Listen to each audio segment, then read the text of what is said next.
Thank you for joining us on Spirituality and Society, brought to you by APM Assembly of People in Mission.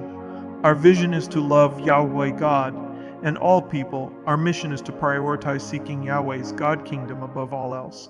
Let's get started. Welcome to another deep dive. Today we're going to be exploring a topic that you might not really think about too much. Yeah, Early Christian gatherings. that's right.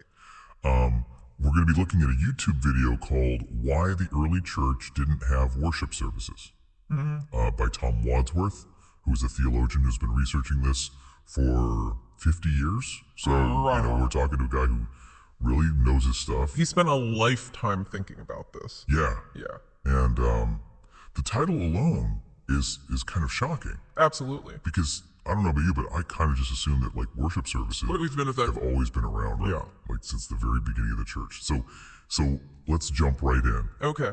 Did early Christians even have what we would call worship services? Well, that's what makes this so interesting. Right. Wadsworth actually discovered something that he calls the worship anomaly. The worship anomaly. Yeah. All right, I'm intrigued. I'm all ears. So what he discovered is that the typical Greek words that we would translate as worship, Never used to describe Christian gatherings in the New Testament. believe. Yeah. That's wild. Yeah, and he went deep on this. He looked at the work of 25 other scholars, and they all pretty much agree.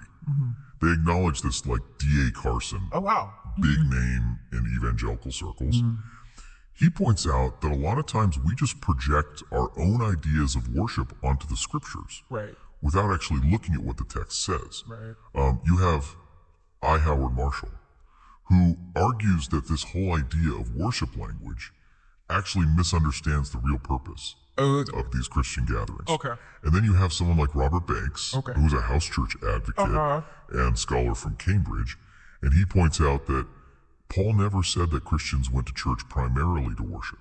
Wow. So you have all these different scholars kind of pointing to the same thing. So if they weren't worshiping, what were they doing? Well, to understand that we need to look at those Greek words that are typically translated as worship. So one of them is proskuneo. Proskuneo. Yeah, and that always means physical prostration, like bowing down low, Okay. either to a person of high status or to a deity.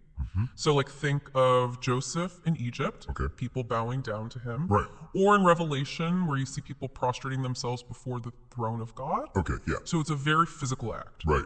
The other word is latreo. The latreo. And this one relates specifically to offering sacrifices, Okay. particularly in the temple context. Okay. Now, early Christians didn't have temples, Right. they met in homes. Yeah. So this idea of latreo wouldn't really apply to them. Okay, so they're not bowing down. They're not offering sacrifices. Right. But they are praising God. They are praying. They definitely did those things. Okay. And they shared the Lord's Supper. Yeah. But the emphasis wasn't so much on these ritual actions directed solely towards God. Okay. It was more about building each other up, strengthening and encouraging one another in their faith. So what word did they use for that? That's where the word edification comes in. Edification. Yeah, Wadsworth really highlights 1 Corinthians 14.26, Okay. where Paul says, "Let all things be done for edification." So not just some things. Everything Yeah. should have this goal of building each other up. So it's like the whole point of these gatherings was is to kind of invest in each other's Spiritual growth. spiritual growth. Yeah. Yeah. Right. So it's not just about me and my relationship with God, it's about us supporting each other. Okay. So that's what they weren't doing. But how did we get from that Right. to what we have today? That's a great question, and that's what we'll look at next. Okay. Awesome. I can't wait. Yeah. All right. Stay tuned for part 2, where we're going to dive into how those early Christian gatherings evolved into what we have today.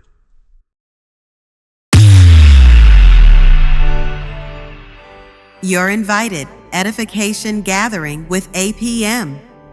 Are you ready to grow deeper in your faith? Join the Assembly of People in Mission, APM, for a special gathering dedicated to edification, an opportunity to strengthen our connection with God and one another. Our vision is rooted in the greatest commandment: to love Yahweh, our God, with all our heart, all our soul, and all our mind, and to love our neighbor as ourselves. Our mission is clear: the Great Commission, to go and make disciples of all nations, baptizing them in the name of the Father, the Son, and the Holy Spirit, and teaching them to obey everything Yeshua HaMashiach has commanded us. We believe that surely Jesus Christ is with us always to the very end of the age. Join us for this transformative gathering, online or in person. Date, time, and location. The physical address or link to the online platform, along with other details, will be available if you contact us using the number below this video. Whether you join us online or in person, we look forward to growing in faith, mission, and community together. Let's embark on this journey of edification. See you there.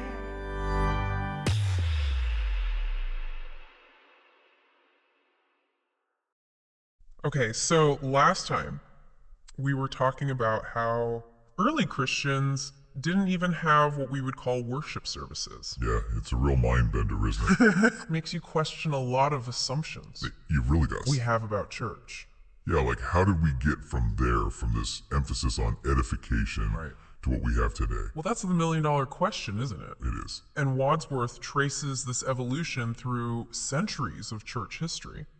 Okay, so what happened? So one of the interesting things is, in the early years, Christians actually rejected anything that even looked like a temple or formal rituals. Oh, really? They didn't believe that God was confined to a building. Yeah, that makes sense. I mean, we see that all throughout the New Testament. Yeah, like that quote from Stephen in the book of Acts. Exactly. The Most High does not dwell in houses made by human hands. You got it. So where did they meet? Mostly in homes. Simple settings. So how did this shift towards a more formal, worship-centered gathering begin?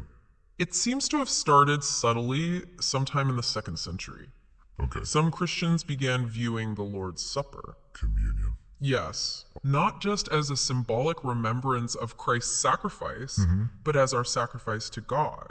Interesting. So it became less about remembering what Christ had done for us and more about offering something to God. So the focus shifted. Yeah. Okay, and what impact did that have? Well, this seemingly small shift had a ripple effect. Oh. The table for communion became an altar. Wow. The leader, a priest. And the meeting place, though still often a home, began to take on the characteristics of a temple. So the language started to change. Exactly. To reflect this new understanding. Exactly. Okay, and did Wadsworth give any examples of this? Yeah. By 300 AD, Christian writers were using temple terminology that their predecessors had totally rejected. Right. You have Eusebius referring to a new building as a holy temple. Wow. I never realized how much our language has changed over the centuries. It's amazing, isn't it? It is. How words reflect actions. Right. And how those actions shape our understanding of God and our relationship with Him. So what does Wadsworth think all of this means for us today? Well, he doesn't shy away from the implications. Okay, good. He offers some pretty radical suggestions. Okay, lay it on. For one thing, he suggests we ditch the term worship service altogether. What? What should we call it instead? He recommends using biblical terms like assembly, gathering. Interesting. It's a subtle change, but it can really shift our mindset. So less focus on performance and more on community. Community, yeah. Being together. And what about the whole structure of these gatherings? Well, he challenges us to rethink that too. Instead of focusing on a single speaker, delivering a message to a silent audience, he suggests creating space for more dialogue, shared leadership. That makes a lot of sense. Everyone contributing their gifts and talent. Yeah, it's like that quote, each of you should use whatever gift you have received to serve others. Exactly. So it's not just about the pastor. Right. It's about the whole community. Everyone has something to offer. Yeah, that's beautiful. It is. So what would that look like in practice? Well, imagine a gathering where people are sharing stories, offering words of encouragement, praying for each other, teaching, leading songs. Yeah, a real sense of shared responsibility. I love that. For the spiritual well-being of the community. It's like we're all in this together. Exactly. And we need each other. We do. To grow and to thrive. That's the heart of edification. Okay, so we've been talking about this shift, from worship service to edification gathering. But I have to admit, I'm excited about the idea. Yeah. But it also feels kind of daunting. It is a big shift. It is. It's not something that happens overnight. Right. You know, we're talking about changing centuries of Yeah. tradition and practice. Yeah. And I imagine there's going to be some pushback. Oh, absolutely. Right. People get attached to the familiar, what they're used to, especially when it comes to something like worship, Yeah. which is so personal and meaningful. So how do we even begin to have these conversations? Well, I think the key is to approach it with humility and empathy, Okay. recognizing that there are different perspectives and that change can be scary for people. Right. So it's not about telling people they're doing church wrong. Yeah. It's about sharing our insights, listening to their concerns, and trying to find common ground. It's like we're all on a journey together. Absolutely. We're all trying to figure this out. Yeah. And to grow in our faith. And sometimes that means being willing to let go of old ways and to embrace new possibilities. Okay, so speaking of new possibilities, Yeah. that idea of designing edification rooms, Oh, yeah. that has really got me thinking. It's a powerful concept, isn't it? It is. Really reimagining the physical space Yeah. to reflect this new focus. Yeah, like imagine walking into a church that doesn't even have a stage or a pulpit. Wow. Like what a statement that would make. It would say so much about what this community values. It's about relationships, connection, Yeah. mutual support. And then you start thinking like, okay, Yeah.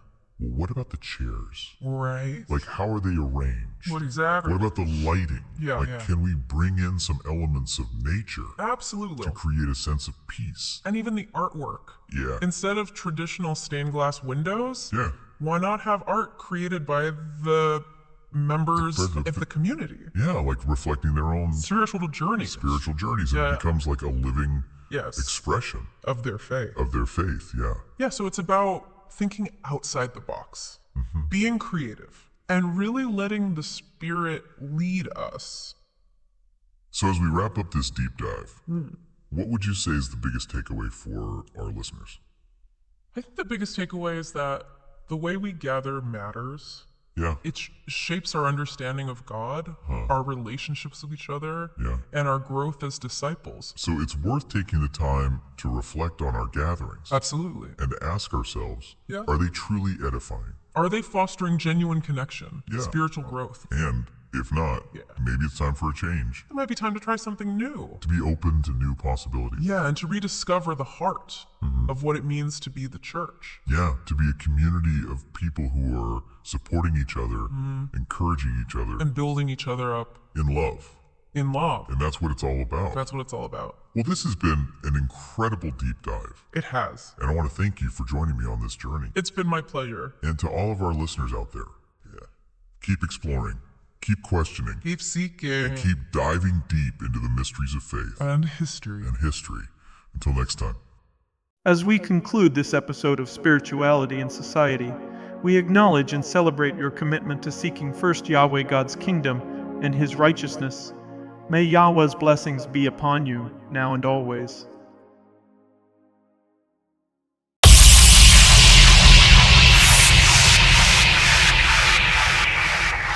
Blessed is the one who subscribes to this channel. Remember the golden rule: treat others as you want to be treated.